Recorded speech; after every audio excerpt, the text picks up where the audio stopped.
இன்னும் எத்தனை நூற்றாண்டுகள் ஆனாலும் புரட்சி தலைவர் அவர்களின் லட்சியங்களை, கொள்கைகளை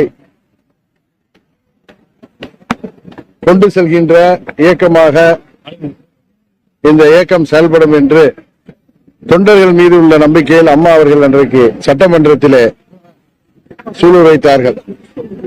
அம்மா அவர்கள் அன்று சொன்னதை, அவர்களது லட்சியத்தை, கொள்கைகளை தொடர்ந்து அடுத்த தலைமுறைக்கு கொண்டு செல்கின்ற இயக்கமாக அம்மா மக்கள் முன்னேற்ற கழகம் தொடங்கப்பட்டு செயல்பட்டு வருகிறது.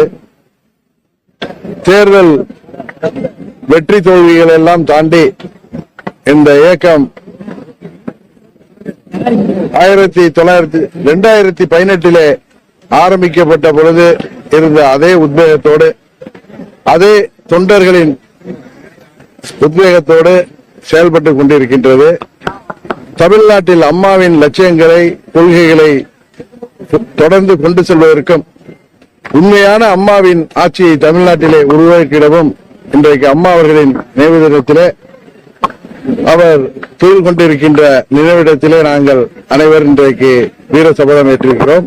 அதை உறுதியாக வருங்காலத்திலே நிறைவேற்றி காட்டுவோம் என்கிற செய்தியை மாத்திரம் இந்த நேரத்தில் சொல்லிக்கொள்ள விரும்புகின்றேன். அதிமுக ஆட்சி அமையும் சொல்லி எடப்பாடி பழனிசாமி உறுதியேற்றிருக்கார். அது சாத்தியம் நினைக்கிறீங்களா? நான் ஏற்கனவே சொன்னேன், அது கனவுல வேணா சாத்தியம், யதார்த்தத்தில் முடியாது. ஏன்னா பழனிசாமி, நான் திரும்ப திரும்ப சொல்வது போல 2026 சட்டமன்ற பொதுத் தேர்தலுக்கு பிறகு புரட்சி தலைவர் கண்டெடுத்த இயக்கத்திற்கு, அம்மா அவர்கள் கட்டிக்காத்த இயக்கத்திற்கு முடிவுரை எழுதி விடுவார். காரணம், சுயநலத்தால் அவர் பதவி வெறியில, பண திமிரில, அவருக்கு இருந்த முதல்வர் பதவியை வைத்துக் கொண்டு அம்மாவின் கட்சியை அவர் இன்றைக்கு கையகப்படுத்தி வைத்திருக்கிறார். அதனால் உண்மையான தொண்டர்கள், உண்மையான நிர்வாகிகள் விழித்துக் கொள்ளவில்லை என்றால், இரட்டை இலை பழனிசாமியிடம் இருக்கின்றது என்ற காரணத்திற்காக அவர்கள் பழனிசாமிக்கு காவடி தூக்கினார். 26 தேர்தலுக்கு பிறகு அம்மாவின் இயக்கத்திற்கு பழனிசாமி முடிவுரை எழுதிவிடுவார் என்று ஒவ்வொரு முறை உங்களை சந்திக்கும் பொழுதும் நான் சொல்லி வருகிறேன். அதைத்தான் இன்றைக்கும் சொல்கிறேன். என்னங்க,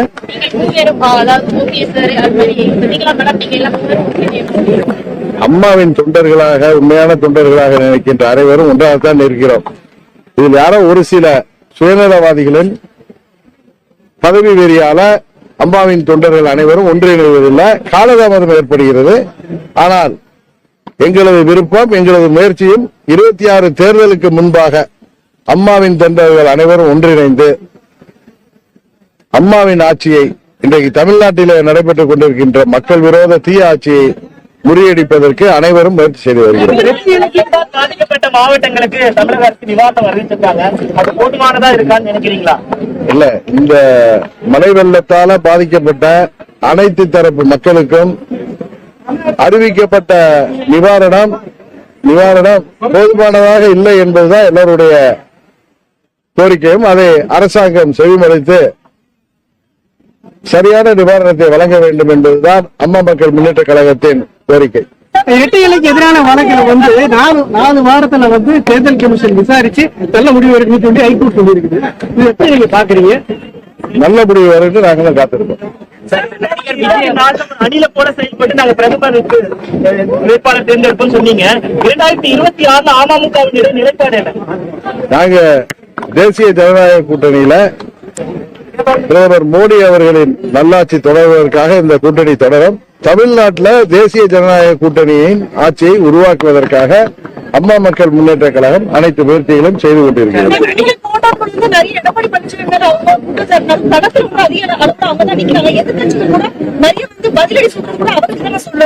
நீங்க எதிர்கட்சி தலைவராக அவர் இருக்கிற காரணத்தினால அவருக்கு முக்கியத்துவம் கொடுக்கிறீர்கள். மற்றபடி 24 தேர்தலில் பாத்தீங்க அவருடைய நிலைமை எப்படி இருந்தது.